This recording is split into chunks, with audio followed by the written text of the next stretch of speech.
What's going on, ladies and gentlemen? Caleb McAllister here, and thank you for joining today's live stream. I am on the road, but that's okay. I don't want to miss the scheduled broadcast that we had planned for today. Today I'm actually very excited about because we're going to be doing one of our book review / book discussion live streams. If you've known me for any length of time, you know that I am a voracious bookworm, and really I have been since I was a small child. The types of books, of course, have changed slightly over the years, but in some ways not. I've always liked the idea of learning new things and being exposed to new ideas, whether that's in a fictional or a non-fictional context. So, I've tagged a number of the books that I've read recently at the bottom of the broadcast below, but we are not limited to just those by any means. If you guys have other books that you've read recently that you would like to chat about, please feel free to let me know. I'm always looking for more recommendations, more titles that I can add to my reading list, and if it's of course not one that I've read in the past, then I will be happy to discuss the things that you like about it to the best of my ability, and then I will get back to you with my thoughts once I've had a chance to read it. But the ones that I've tagged below, like I said, those are several that I've read recently, and in many cases read multiple times recently. Those are some of my all-time favorites in many cases, as well as some that I've only read a couple of times, but that I have enjoyed. So we will be starting the discussion for today's book review broadcast with those. The first title I believe that I have listed being one of my all-time favorites, the iconic classic Meditations by Marcus Aurelius. Now, if any of you aren't familiar, Marcus Aurelius is one of the, I would say, icons of Stoic philosophy. Now that means capital S, Stoic philosophy, or Stoicism.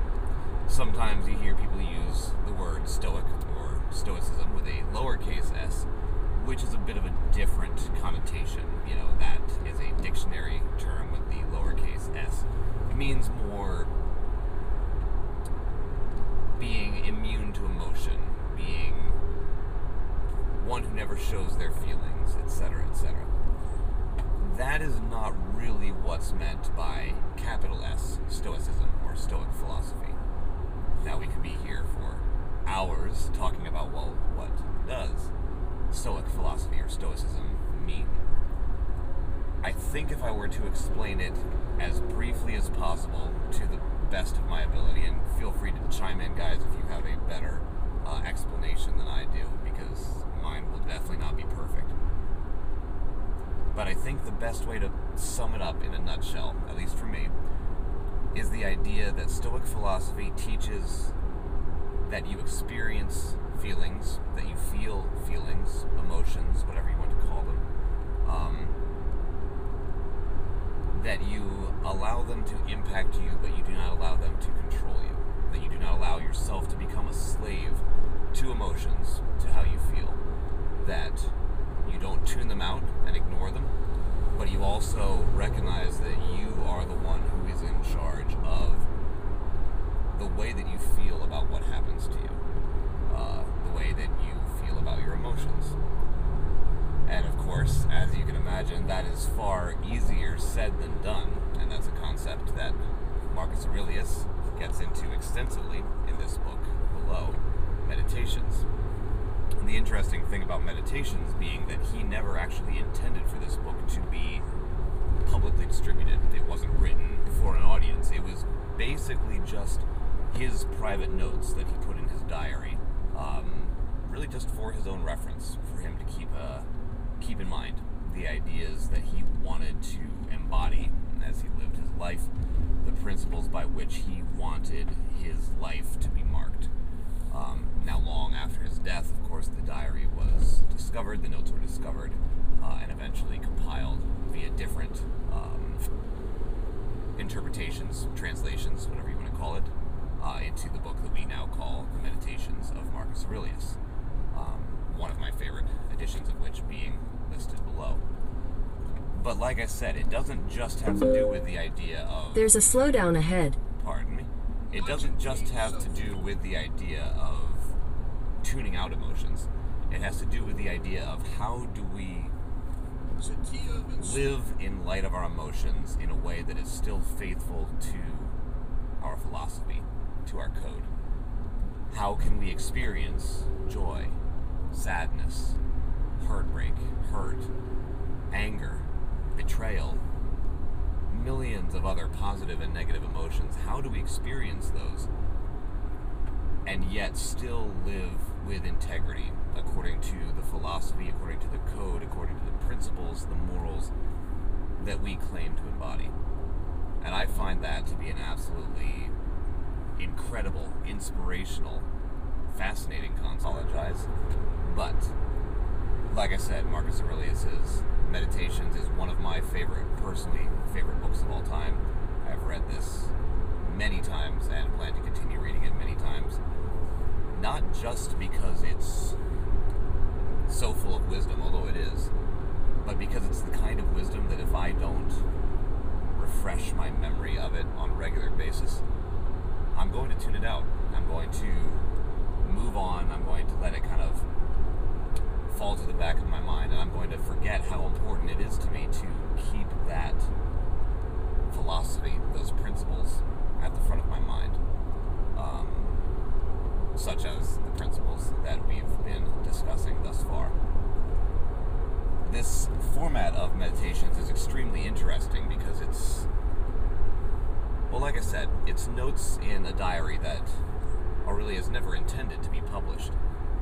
So the fact is, as time goes by, you'll find, or at least I find, that certain principles or points in the book are particularly applicable to what I'm going through, to what I'm experiencing, and that might completely change by the next time that I read it based on my life experience changing or what I'm going through changing. So that's been very, very interesting as well. For example, I would say one of the most ongoing principles from Meditations that has been such a huge reminder, or something that I need to remind myself of on a very regular basis, I should say, is the idea, and I know I'm paraphrasing this, I'm not stating it exactly as Aurelius wrote it, but the idea that we should be, or that he challenges himself to be, hard on himself or severe with himself and kind-hearted towards others or gentle towards others. A number of ways of phrasing it, but I think it's a very, very interesting term. Be harsh with myself, be gentle with others. And that's an interesting concept, to say the least. And we could talk about just that idea on its own for hours. What I think it means to me, please feel free to chime in if you have a different perspective, but what I think it means for me is the idea, well, most of us have no interest in being hard on ourselves, in being severe with ourselves, whatever term you want to use. Most of us, and for understandable reasons, seek out comfort. We seek out ease.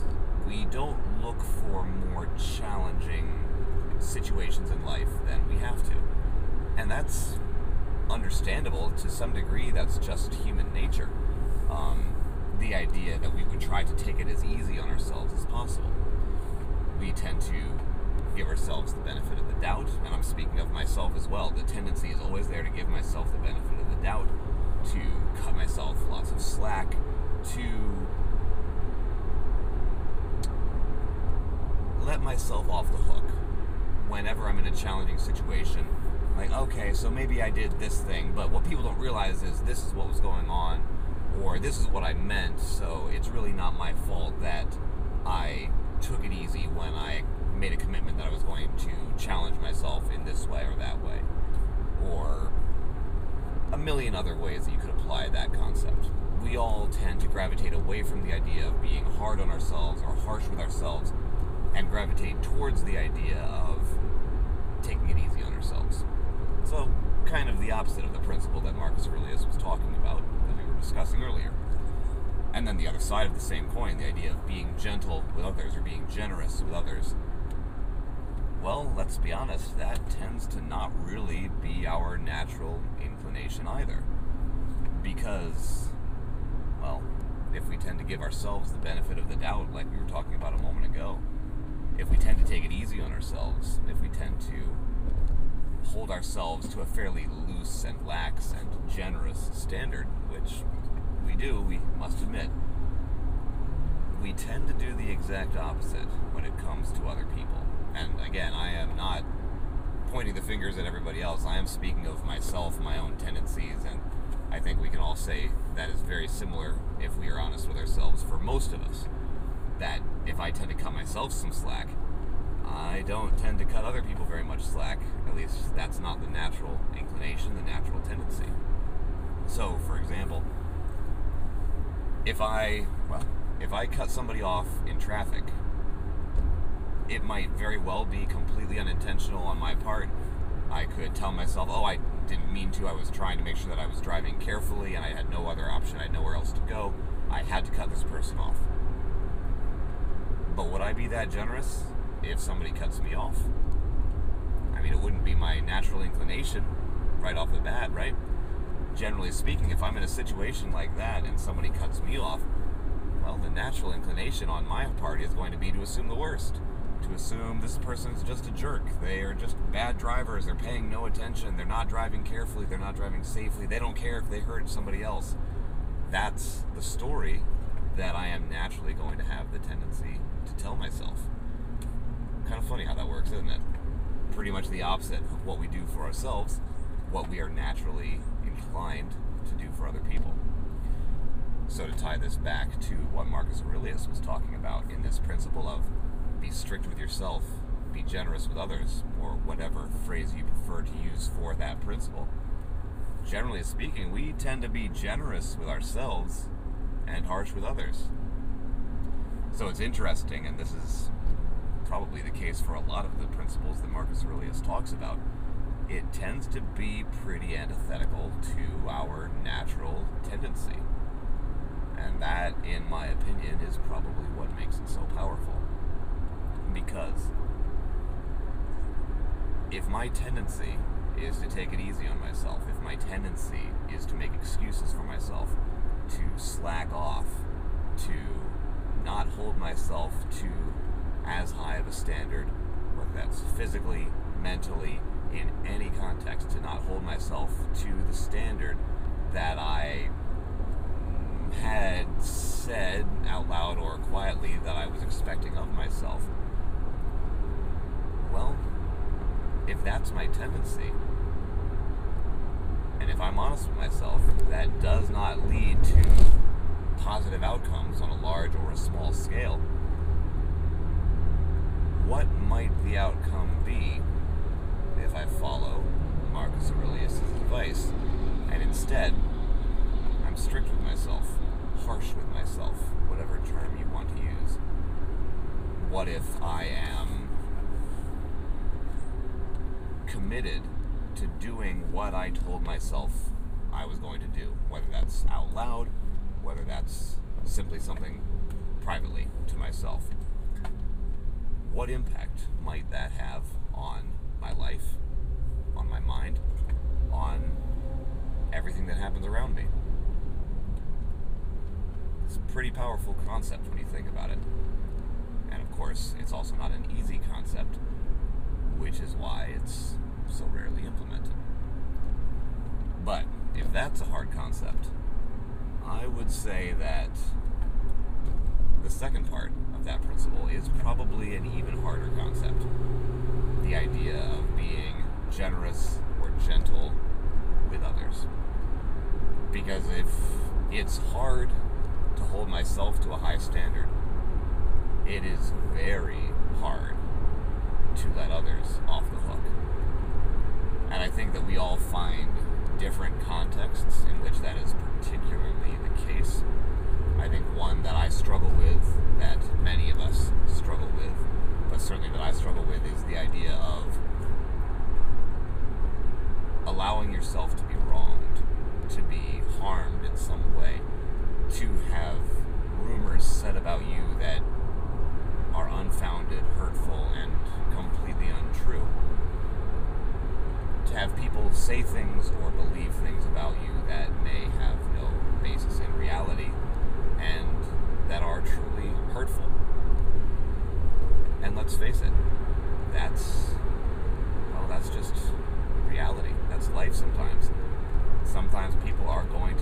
say or believe things about you that are not true. And it may well not be your fault that that is the case. It may not be anyone's fault. It may just be people are assuming things without finding out the situation, or it may be because someone was spreading untruths about you. Either way, that is a very, very hard situation to live through in a way that is still embodying the principles of Stoic philosophy that Marcus Aurelius is talking about in books like this one. That being said, I believe this is another principle, the idea that what good is your philosophy if it only applies in good times, in times when nothing bad is happening. So that kind of ties into the principle that we're discussing here. If I can only be generous with others when they're being nice to me, when they're doing the things that I want them to do, when I agree with what they're saying and what they're doing, well then what good is my philosophy in situations like that? If I can be generous, be gentle, be kind-hearted towards others, even when they don't deserve it, even when they say things that aren't true about me, even when they spread hurtful rumors, even when they treat me in an unkind way, whatever the details may be. If I can still embody the principles of my philosophy in a situation like that, then it actually means something. Then it actually counts. Then it actually has value. And then is when it is actually very, very hard. At least for me, and I would imagine many of you would agree with that. So like I said, it is not a automatic, this is a piece of cake, just okay, I read this book by Marcus Aurelius, and these are some really great pieces of advice, and my life is hunky-dory from here out. If anything, life gets harder, because now I am acting against my natural inclinations to stoop down into the gutter, to stoop to the level of other people, instead of holding myself to a higher standard, both in how I interact with others and in what I expect of myself individually. So like I said, I do not have all of this figured out, guys. I have messed this up over and over and over again, and I will continue to do so. But I'm going to keep trying to get a little closer to that ideal. Some days more successfully than others, but that's the goal. Something that I think is kind of interesting while we're on this topic is the idea that a lot of these principles of Stoic philosophy are actually very similar to similar principles that are taught in other works, specifically in this case, in the Bible. So for example, the idea that we're talking about, the idea of being strict with yourself and gentle, generous with others, it makes a lot of the same idea of point as the passage from the Bible that talks about if someone strikes you, turn the other cheek. The idea that you don't have to fight back when you're wronged. Sometimes you can allow someone to wrong you, and by doing so, you overcome in a way that you would not by stooping down to their level and fighting back. It's an interesting way to look at life, and like I said, it is one of the hardest for me. I'm used to pushing myself physically and mentally. I'm used to challenging myself. I'm used to being strict with myself, being harsh with myself. But the idea of being gentle with others, that's harder. That's a lot harder. Even if it's not necessarily a situation where I've been wronged by the person that we are in discussions about. Maybe they're just not pushing themselves physically or mentally the way that I push myself. Now, does that mean I should slack off and stop being harsh, stop being strict with myself? Absolutely not. I should absolutely continue to hold myself to the standard I expect of myself. But I should also recognize that that is not the way that most people are going to approach their lives, and that it doesn't make them bad people. It just makes them normal, average, I should be gentle and generous in the way that I think about them, the way that I talk about them, the way that I interact with them, at least to the best of my ability. Now again, that does not mean that I should compromise my values. It does not mean that I should enable them, that I should lie to them, that I should tell them the comforting white lies that they want to hear, that, oh, it's fine if you're drinking too much or eating too much or not getting the classes done that you said you were going to get done, or a million other things that people might have committed to and then not followed through on. If they ask, no, we have to be honest. But we can also recognize that I want to have higher expectations for myself than I do for other people. And that doesn't mean that they're bad people. It just means that my focus should not be on trying to control others, trying to fix others, trying to make others better, even if my way of living based on these principles in this philosophy might actually benefit them. But that has to be their choice. It's none of my business otherwise. And that's a principle that I struggle to remember, but I absolutely need to make sure that I do keep in mind. And like I was saying earlier, that's why a book like Meditations, it's particularly important that I read it regularly.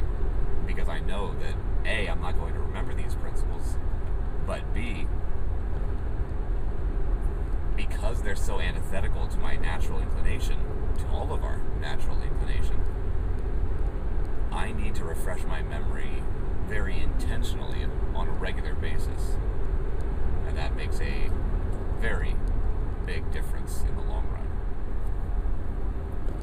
I believe, speaking of principles from the Bible, there is another one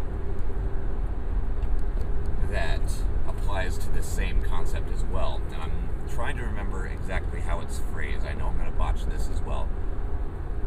But it's something about the idea of what's the value of friendship if you're only friends to people who can do you some good in return? If you're only friends with the people that can pay you back, that can repay the favors, or that you expect to get something from them in the future, so you'll do something nice for them now. And the Bible's point is, there's no credit, there's no value in that. You don't get any, moral attaboys for being a good friend in a situation like that when you really know that you're going to get something back for it in the long run. Whereas, if you are a true friend, you're a friend to those that you never expect to be able to pay you back, that you never expect to be able to do something for you that you're going to want, so I should be a friend to them now. The only credit for true friendship comes from when you are a friend with no expectations of repayment or of balancing the scales or anything along those lines, which again has a lot to do with the principles that we are talking about related to the idea of being gentle with others but strict with yourself, having high expectations, high standards for myself, but not being arrogant enough to hold everybody else to that exact same standard. And as you can see, this is a challenging and a complex concept, but it is one that is fascinating, challenging, unpleasant sometimes for me to try to implement, but I think really, really important. So I apologize, I've been rambling on that little piece of Meditations by Marcus Aurelius for a very long time. I probably could spend just as long on virtually every passage from it, but I will give you guys a chance to dig into it yourselves, and we can talk about it more another time. Plus, I'm getting thirsty. Give me a second here.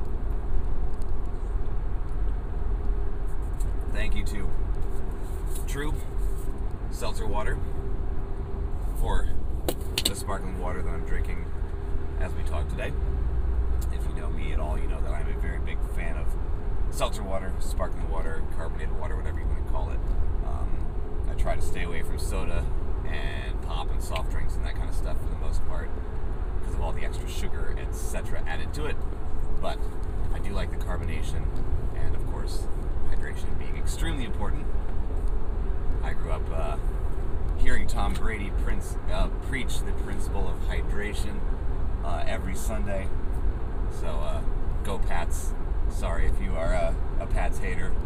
We've had a rough couple of years, so you gotta cut us some slack since Tom left. But I've been keeping the hydration principle in mind ever since. And hey, I think he's got something, there's something to what he's talking about. So, shout out to Truth, thank you. Let's see, what other books have we put on the list to talk about? Oh yes, this is an interesting one. Gleanings Among the Sheaves by Charles Spurgeon. If you don't know, Charles Spurgeon was a very famous preacher in, I believe, the 1800s, late 1800s, if I remember correctly, called the Prince of Preachers, one of the most gifted speakers, writers, orators, in my opinion, of all time, and that has nothing to do with him being a preacher or of being of a specific philosophy or religion or faith. He was just unbelievable at communicating really complicated principles in an unbelievably nuanced and simple and clear way. I always feel like every time I meet a really gifted communicator in any field, could be anything that you could name, but anytime I meet a really gifted communicator, every time they make a point, my reaction is not, whoa, this is so complicated and so deep, they must be so smart and so wise. No, my reaction is always, oh my goodness, that was so obvious, I can't believe I didn't think of that. But they were the ones who opened the door that allowed me to walk through to understand something that seemed so obvious in hindsight. And I would say that Charles Spurgeon would very much fall into that category. I would encourage any of you to read him, Gleanings Among the Sheaves below being one excellent example of his work. Even if you are not a Christian like he was, obviously if you are a Christian like he was, then you'll probably find it interesting on a whole different level. But my attitude has always been, I want to study wise men and women of every philosophy, of every faith, of every political persuasion, of every background. I always want to be open to the idea of learning new things, whether I agree with the person on everything or not. Frankly, I don't think I've ever met a human being that I agreed with on absolutely everything. Some that I agree with on more principles than others, obviously, but many people that I don't agree with on everything. And that's okay, even if it's from a different religion or a different political persuasion or a different philosophy. My attitude has always been, if I believe that you are intellectually consistent, if you are genuine in your beliefs, what they mean, and you live that out in a way that isn't self-contradictory, if you're not a hypocrite, if you're not saying one thing and then doing another, if you're not living in a way where you only believe in a certain principle when it suits you or when it doesn't cost you anything or when it's not uncomfortable. If that's not the case, if you are genuine in what you believe, I'll respect you, even if I maybe don't entirely agree with you on everything. And obviously a person like Charles Spurgeon, I would agree with on many, many, many things, but not everything. But that's okay. I can still learn a tremendous amount from a man of his wisdom and of his ability to communicate really complicated truths in an incredibly down-to-earth way. So if you haven't read anything by Charles Spurgeon, Prince of Preachers, I heartily encourage you to check out the book below or any of his other works, that just being one excellent one to start with. Man, we've been going for a long time already. We've only gotten through a couple of the books that I've read recently. Let me see what else we've got here.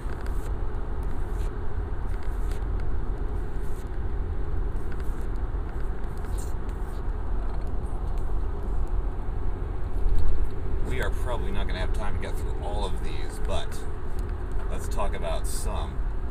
This is a very fun one. This is Theodore Roosevelt's autobiography, and if you look next to it, there's another volume that was also written by Theodore Roosevelt called The Rough Riders.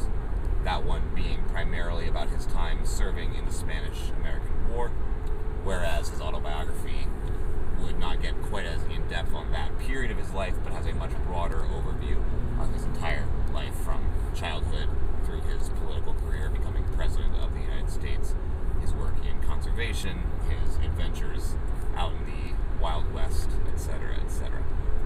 I feel like Teddy Roosevelt, or Theodore Roosevelt, is somewhat well known on a superficial level in pop culture, but I have to confess, after reading a couple of very long and in-depth books that he wrote personally, I feel like I know him infinitely better than I ever would have had I not read those books, and that's probably not surprising at all. But it was truly fascinating, kind of getting the sense of what made him tick. Obviously, there's something about him that pretty much every political persuasion will agree with or disagree with. I feel like he was much more of a man of the people than most professional politicians are, that he lived according to his principles and didn't care who disagreed with them, whether that was on his own side of the aisle or the other side of the aisle. So you'll find him doing things like fighting to protect small business and bust like artificially, illegally collective corporations where they're not allowing the little guy to compete. He's doing incredible work in establishing national parks, protecting our natural resources and our beauty of the nature in the United States. It's kind of interesting seeing how his principles carry through consistently, and that means that sometimes the left-wingers really liked him, and sometimes the right-wingers really liked him, and vice versa. But the common denominator was the principles by which he lived his life. Another thing that I thought was really interesting, as you kind of never really get a specific overt statement of it, it's not something that he's like trying to draw attention to, but in my opinion it kind of rang through pretty clearly, was how remarkably evolved his attitude towards minorities was, whether that's racial minorities or cultural or national minorities or women or any number of minorities, considering the era that he grew up in, which was, obviously not an era that was known for being very open-minded on those principles at all. His fair-mindedness, his willingness to, well, as Martin Luther King Jr. would say, to judge others by the content of their characters, was remarkable. And I think we should give him a tremendous amount of credit for that. We obviously tend to be fairly harsh towards historical figures for not being as evolved or as open-minded as they should have been, and justifiably so. They should be criticized for that.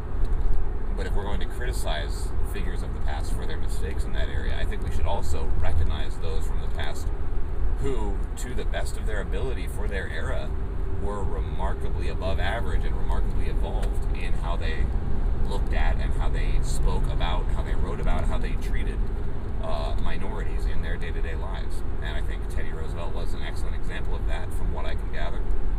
And that's another thing that I was really impressed by in that book. And like I said, the Rough Riders and the autobiography of Teddy Roosevelt kind of being a companion piece. In my opinion, I think you're going to get more out of reading both of them together, so that would be my suggestion. Let's see, what else do we have here?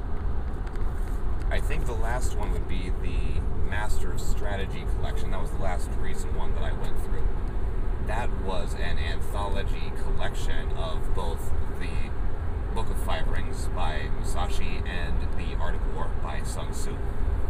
These are two books that both have kind of become popularized in the modern era for not just what they were directly written about, being war or fighting in that era of many hundreds of years ago, but the idea that the concepts behind those principles can apply to any number of situations today, whether that's business, whether that's interpersonal relationships, whether that's politics or athletics or simply relationships between people. It's kind of remarkable how much that can apply even hundreds or even thousands of years later. Obviously, the art of war being especially well known in casual parlance, although the Book of Five Rings is also quite popular as well, and I know a lot of major business leaders and political figures and athletes of all different sports have studied both of those voraciously. Those are two books, much like Marcus Aurelius's Meditations, that I have read multiple times and plan to read many, many more times before it's all said and done.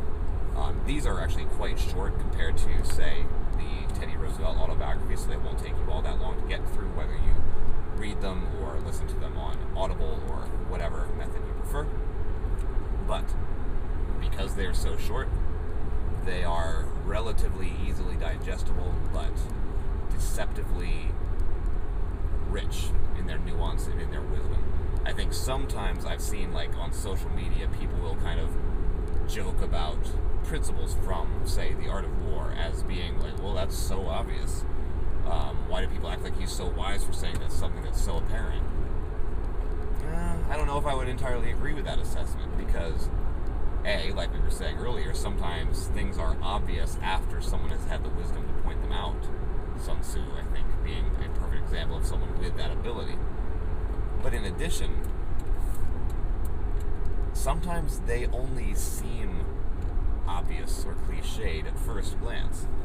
And a lot of people that have that attitude have not really taken the time to truly analyze what the principle being discussed is. And even more than that, how would that principle be applied in any context, whatever the context of your life might be. Again, like I said, whether that's business or sports or politics or personal relationships or a million others. So, I don't want to get too much more in depth. I am starting to lose my voice after talking for this long, but I hope that encourages some of you guys to check out some of the titles below, or any number of others. Like I said, the main thing is that we never stop learning, that we never stop studying, that we never stop growing, physically and mentally, that we continue to challenge ourselves. Not something that I always do perfectly, but something that I always want to continue to strive for to the best of my ability. And I'm sure that many of you would say the exact same. I think I'm going to call it there, guys. Thank you so much for joining me for today's live stream. I hope you enjoyed it. I enjoyed having you all here. Thank you all for joining. We will do another of these book discussion live streams in the near future. I enjoyed it, and I hope you did as well. So until then, I'm Caleb McAllister. Thank you guys for joining me, and have a fantastic rest of your day. Take care.